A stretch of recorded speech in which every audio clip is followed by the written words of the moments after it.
Daniel, capítulo 1, versículo 1 ao capítulo 2, versículo 23.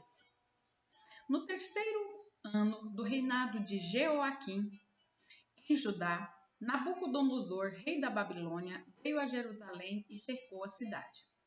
O Senhor lhe deu vitória sobre Jeoaquim, rei de Judá, e permitiu que levasse para a terra da Babilônia alguns dos utensílios sagrados do templo de Deus. Nabucodonosor os colocou na casa do tesouro de seu Deus. O rei ordenou que Aspenaz, o chefe de seus oficiais, trouxesse ao palácio alguns dos jovens israelitas da família real e de outras famílias da nobreza. Disse o rei: escolha somente rapazes saudáveis e de boa aparência, que sejam instruídos em diversas áreas do conhecimento, que tenham entendimento e bom senso, que sejam capacitados para servir no palácio real. Ensine a esses jovens a língua e a literatura da Babilônia. O rei determinou que recebessem de suas próprias cozinhas uma porção diária de alimento e vinho. Os rapazes seriam treinados durante 3 anos e depois passariam a servir ao rei.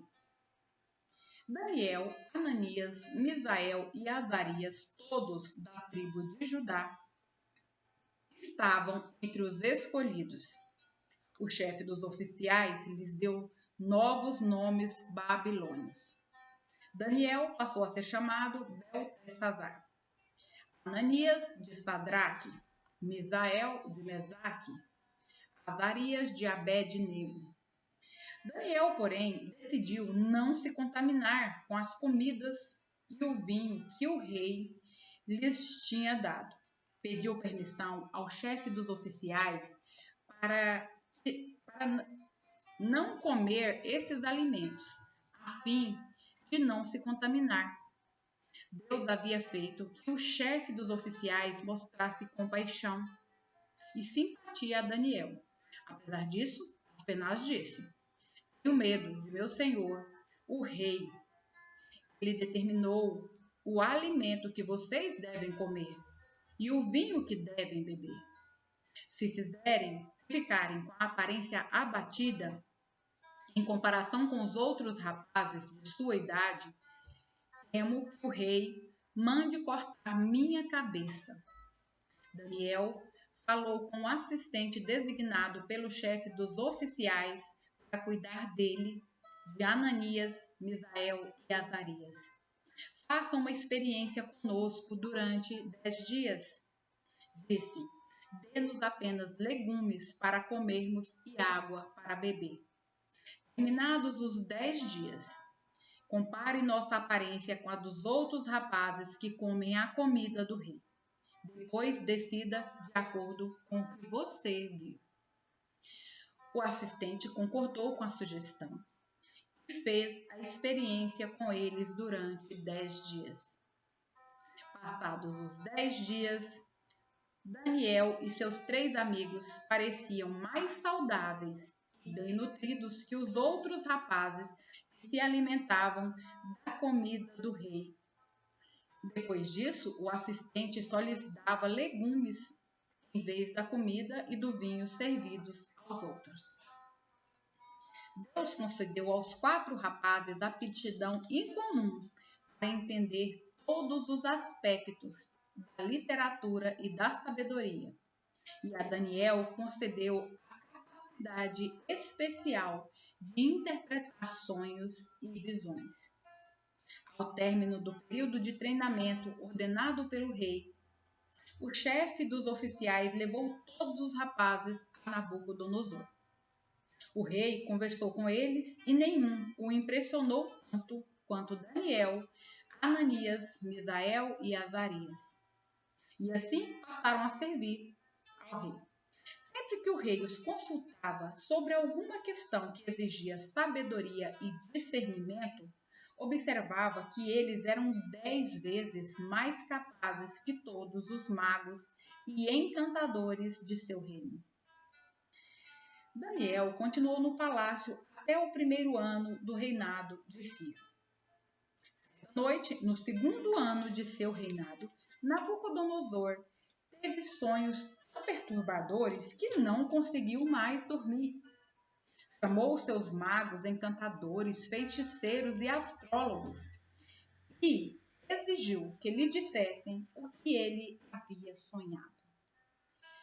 Quando se apresentaram ao rei, ele disse: tive um sonho que muito me perturbou. Preciso saber o que significa. Então os astrólogos responderam ao rei em aramaico: que o rei viva para sempre. Conte-nos o sonho e nós lhe diremos o que ele significa. O rei, porém, disse aos astrólogos: estou falando sério. Se não me disserem qual foi o sonho e o que significa, vocês serão despedaçados e suas casas transformadas em montes de escombros. Mas se me disserem qual foi o sonho e o que ele significa, lhes darei muitos presentes, muitas recompensas e honras. Portanto, digam-me qual foi o sonho e o que ele significa. Eles lhes disseram novamente: ó rei, conte-nos o sonho, e então lhe diremos o que significa. O rei respondeu: sei o que estão fazendo. Estão tentando ganhar tempo. Pois sabem que falo sério quando digo: se não me contarem qual foi o sonho, estão condenados. Por isso, conspiraram para me dizer mentiras, na esperança de que mudarei de ideia. Digam-me, porém, qual foi o sonho, e então saberei que podem explicar o que ele significa. Os astrólogos responderam ao rei: não há ninguém em toda a terra capaz de dizer ao rei qual foi seu sonho. E nenhum rei, maior e mais poderoso que fosse, pediu algo assim a um mago, encantador ou astrólogo. É impossível cumprir a exigência do rei. Ninguém, exceto os deuses, pode dizer qual foi seu sonho, e os deuses não vivem entre os mortais. O rei ficou furioso e ordenou que todos os sábios da Babilônia fossem executados. E por causa do decreto do rei, foram enviados homens para encontrar Daniel e seus amigos e matá-los. Quando Arioque, comandante da guarda do rei, veio matá-los, Daniel se dirigiu a ele com sabedoria e prudência. Perguntou-lhe: por que o rei publicou um decreto tão severo? E Arioque lhe contou o que havia acontecido. Daniel foi ver o rei de imediato e pediu mais tempo para comunicar o significado do sonho. Em seguida, Daniel voltou para casa e contou a seus amigos, Ananias, Misael e Azarias, o que havia acontecido. Pediu que suplicassem ao Deus dos céus que tivesse misericórdia deles e lhe revelasse o segredo para que não fossem mortos com os outros sábios da Babilônia. Naquela noite, o segredo foi revelado a Daniel numa visão. Então, Daniel louvou o Deus dos céus e disse: louvado seja o nome de Deus para todo sempre, pois a ele pertencem a sabedoria e o poder.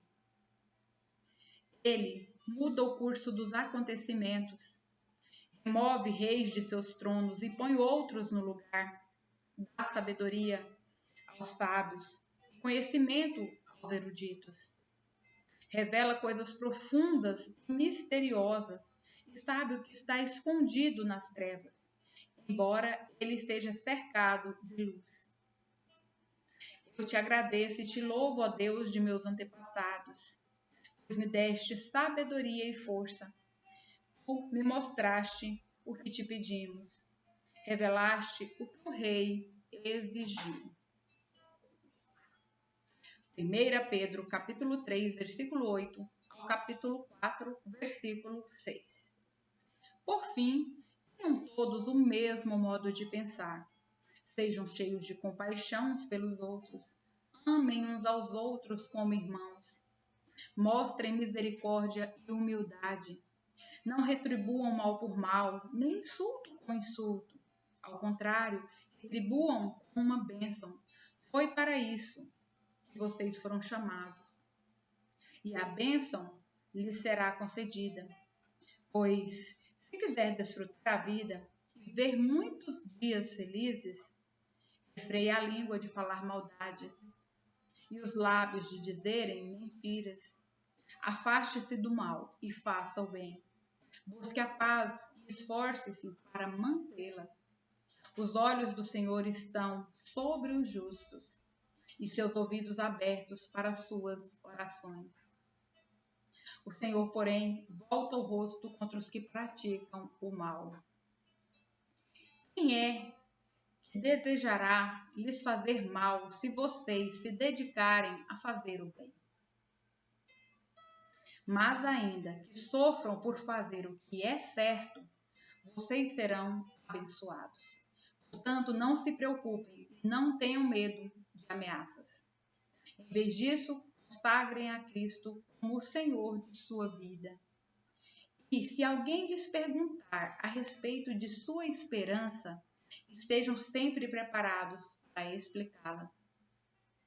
Façam-no, porém, de modo amável e respeitoso. Mantenham sempre a consciência limpa. Então, se as pessoas falarem mal de vocês, ficarão envergonhadas ao ver como vocês vivem corretamente em Cristo.